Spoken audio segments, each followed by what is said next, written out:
नमस्कार, turning point देख रहे हैं आप। मैं हूं आपके साथ सबा शाहिद शेख।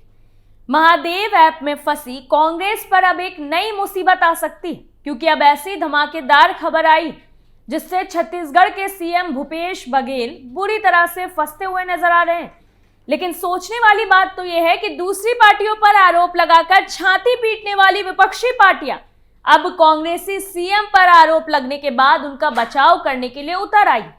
विपक्षी पार्टियों ने बीड़ा उठा लिया है कि चाहे कोई सबूत हो या फिर कॉल डिटेल्स, लेकिन उनको ये सब इग्नोर करके बस भूपेश बघेल का बचाव करना किसी भी हाल में। लेकिन बचाव करते करते कुछ ऐसा हो गया कि विपक्षी पार्टियों की भी नींदें उड़ गई।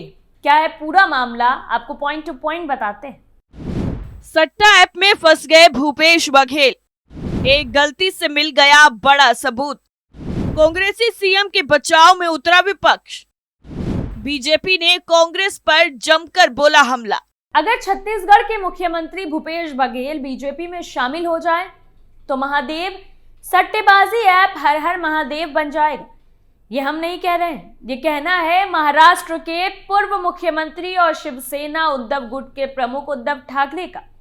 महादेव सट्टेबाजी ऐप को लेकर इन दिनों जमकर राजनीति हो रही है। बीजेपी इस मामले को लेकर कांग्रेस और भूपेश बघेल पर जमकर हमला कर रही है। इस बीच मामले में अपनी प्रतिक्रिया देते हुए उद्धव ठाकरे ने तंज भरे लहजे में कहा है कि वैसे तो छत्तीसगढ़ के मुख्यमंत्री भूपेश बघेल बीजेपी में शामिल नहीं होंगे, लेकिन अगर बघेल बीजेपी में चले जाएं तो फिर महादेव सट्टेबाजी ऐप हर हर महादेव ऐप बन जाएगा। जिसके साथ ही उन्होंने कहा कि बीजेपी में शामिल होने से सीएम बघेल के खिलाफ चल रहे सभी केस भी वापस ले लिए जाएंगे। अब उद्धव ठाकरे ने जिस तरह से बीजेपी पर निशाना साधा और भूपेश बघेल का बचाव किया है, उससे तो साफ जाहिर कि बघेल के काले राजों से पर्दा हटना उद्धव ठाकरे को बिल्कुल भी रास नहीं आ रहा है। वहीं दूसरी तरफ ईडी के हाथ कुछ ऐसे सबूत लगे जो भूपेश बघेल की मुश्किलें बढ़ा सकते हैं। दरअसल चुनाव से पहले ही महादेव ऐप के मामले ने सियासी तूल पकड़ लिया। यह ऐप ईडी की रडार पर है। ऐसे में कहा जा रहा है कि ईडी के हाथ एक ऐसा इलेक्ट्रॉनिक एविडेंस लगा है जिससे मुख्यमंत्री भूपेश बघेल की दिक्कतें बढ़ सकती। इस मामले में गिरफ्तार एजेंट असीम दास के आईफोन 12 से ईडी को 29 सेकंड का रिकॉर्डिंग ऑडियो मैसेज मिला। यह मैसेज दुबई में बैठे शुभम सोनी ने असीम को भेजा था। कहा जा रहा है कि यही इलेक्ट्रॉनिक एविडेंस बघेल की मुश्किलों को बढ़ा सकता है। इस रिकॉर्डेड ऑडियो मैसेज में शुभम सोनी दरअसल असीम से कह रहा है कि भाई तू एक काम कर, तू अभी के अभी इंडिया से निकल जा, मुझे पैसे के लिए भयंकर कॉल और मैसेज आ रहे हैं, तो तू एक काम कर, यहां से निकल, मैं तुझे रायपुर की ब्रांच से 8 से 10 करोड़ दिलवा रहा हूं, तो तू वहां पर छुड़वा देना बघेल जी के पास। ऑडियो मैसेज में आगे कहा गया है कि एक बार बात भी कर लेना कि काम वाम ना बंद हो अपना, कोई भी, और बाकी तो मैं करवा नेक्स्ट टाइम में। अभी इलेक्शन टाइम चल रहा है ना, तो हो नहीं पा रहा है। इस पर भूपेश बघेल ने पलटवार करते हुए कहा कि ईडी ही बीजेपी है और बीजेपी ही ईडी है। कब सुर्खियों में आया मामला? महादेव ऑनलाइन सट्टेबाजी ऐप मामला तब से सुर्खियों में आया जब ईडी ने दावा किया कि उसने कैश कुरियर के ईमेल स्टेटमेंट को रिकॉर्ड किया है, जिसमें खुलासा हुआ है कि छत्तीसगढ़ के मुख्यमंत्री भूपेश बघेल ने यूएई में मौजूद ऐप प्रोमोटरों से कथित तौर पर 508 करोड़ रुपए लिए थे। वहीं महादेव बुक के मालिक अब हिरासत में है, उसे मनी लॉन्ड्रिंग के तहत गिरफ्तार किया गया है। दरअसल अगस्त 2022 से मामले में मनी लॉन्ड्रिंग की जांच कर रहे ईडी अब बड़ा दावा किया है। एजेंसी ने आरोप लगाया कि महादेव ऑनलाइन सट्टेबाजी ऐप के प्रमोटरों ने छत्तीसगढ़ के मुख्यमंत्री भूपेश बघेल को 508 करोड़ रुपए दिए जाने की जांच हो रही है। ईडी ने कहा कि गिरफ्तार किए गए असीम दास ने पूछताछ में मुख्यमंत्री को पैसा दिए जाने की बात कही है। ईडी चुनाव वाले राज्य छत्तीसगढ़ में पैसे का लेन देन करने वाले असीम दास के पास से 5.39 करोड़ रुपए बरामद करने के बाद उसे गिरफ्तार कर चुकी है। असीम दास वो एक महत्वपूर्ण कड़ी है जिसने महादेव ऐप के भ्रष्टाचार से सीधे सीएम भूपेश बघेल को जोड़ा। ईडी ने एजेंट असीम दास को 5.39 करोड़ रुपए कैश बरामद करने के बाद रायपुर में गिरफ्तार किया था। जांच एजेंसी के मुताबिक एजेंट असीम दास को ऐप प्रमोटरों ने यूएई से भेजा था। आरोप है कि उसे छत्तीसगढ़ में कांग्रेस को चुनाव खर्चों के लिए बड़ी मात्रा में नकदी पहुंचाने का काम दिया गया।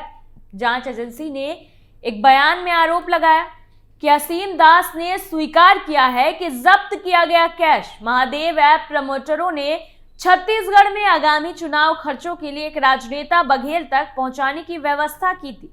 आरोपियों से सीएम बघेल की क्या संबंध है?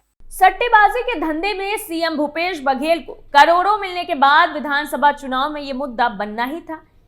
छत्तीसगढ़ सरकार तो वैसे भी कई घोटालों के चलते जनता के निशाने पर है। दुर्ग में पीएम नरेंद्र मोदी ने भी ईडी के छापों को लेकर राज्य सरकार को घेरा और कहा कि छत्तीसगढ़ के मुख्यमंत्री भूपेश बघेल को राज्य की जनता को बताना चाहिए कि दुबई में बैठे घोटाले के आरोपियों के साथ उनकी क्या संबंध है। उन्होंने कहा कि छत्तीसगढ़ की कांग्रेस सरकार आपको लूटने का कोई मौका नहीं छोड़ रही। इन्होंने तो महादेव के नाम को भी नहीं छोड़ा। 2 दिन पहले ही रायपुर में बहुत बड़ी कार्रवाई हुई है।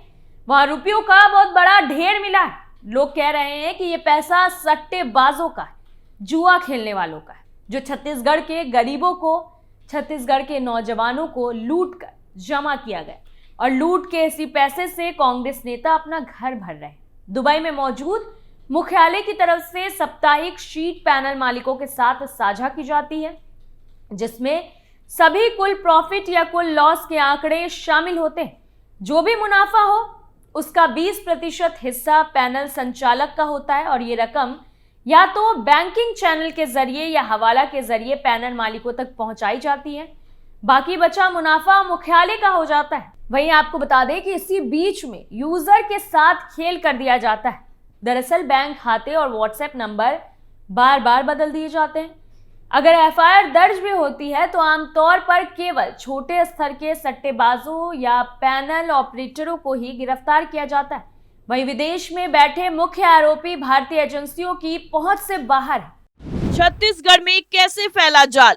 अवैध गतिविधियों के लिए प्रमोटरों और पैनल ऑपरेटरों की तरफ से संदिग्ध लोगों के नाम पर बड़ी संख्या में बैंक खाते खोले गए। ईडी के मुताबिक सबसे ज्यादा बैंक खाते छत्तीसगढ़ में ही खोले। खिलाड़ियों और पैनल ऑपरेटरों की सहायता के लिए एचओ की तरफ से विदेशों से कई कॉल सेंटर चलाए जा रहे हैं। एजेंसी ने दावा किया कि भिलाई के युवा बड़ी संख्या में दुबई पहुंचे और बैंक एंड ऑपरेशन चलाना सीखने के बाद भारत वापस आकर अपने स्वयं के पैनल खोलने लगे। ईडी ने दावा किया कि छत्तीसगढ़ पुलिस का एएसआई चंद्रभूषण वर्मा राज्य में ग्राउंड पर मुख्य संपर्ककर्ता के रूप में काम कर रहा था। वो सतीश चंद्राकर नाम के एक व्यक्ति के साथ दुबई में मौजूद महादेव ऑनलाइन बुक के प्रमोटरों से हवाला के जरिए हर महीने मोटी कमाई कर रहा था। चुनावी खर्च की वसूली के लिए घोटालों में आया सीएम भूपेश का नाम। महादेव ऐप घोटाले में केंद्रीय एजेंसी ने बड़ा दावा किया। ईडी ने कहा कि 2 नवंबर को उसे खुफिया जानकारी मिली कि छत्तीसगढ़ विधानसभा चुनावों के संबंध में महादेव ऐप के प्रमोटरों की तरफ से छत्तीसगढ़ में बड़ी मात्रा में नकदी का इस्तेमाल होने वाला था। ईडी के मुताबिक उसकी एक टीम ने होटल ट्राइडन और भिलाई में एक दूसरी जगह तलाशी ली और एक कैश कुरियर असीम दास को पकड़ा, जिसे विशेष रूप से सत्तारूढ़ कांग्रेस पार्टी के चुनावी खर्चों के लिए बड़ी मात्रा में नकदी पहुंचाने के लिए यूएई से भेजा गया था। ईडी ने 5.39 करोड़ रुपए की नगद राशि असीम की कार और उनके आवास से बरामद किए। पूछताछ में असीम दास ने कबूल किया है कि जब्त किया गया पैसा महादेव ऐप प्रोमोटरों की तरफ से छत्तीसगढ़ में आगामी चुनाव खर्चों के लिए बड़े नेता बघेल को देने की व्यवस्था की गई थी। ईडी ने महादेव ऐप के कुछ बेनामी बैंक खातों का भी पता लगाया है, जिनमें 15.59 करोड़ रुपए का अमाउंट फ्रीज कर दिया गया। अब जिस तरीके से कॉल से भूपेश बघेल बुरी तरह से फंसने वाले हैं, उसके बाद बघेल के साथ कांग्रेस भी मुसीबत में पड़ सकती। फिलहाल के लिए टर्निंग पॉइंट में इतना ही। बाकी तमाम बड़ी खबरों के लिए देखते रहिए कैपिटल टीवी। नमस्कार।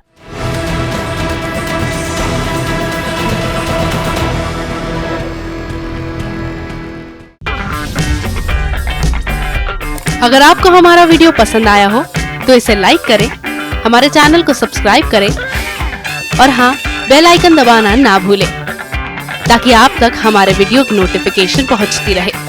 आप अपना सुझाव हमें कमेंट बॉक्स में दे सकते हैं। हमारे साथ जुड़ने के लिए शुक्रिया।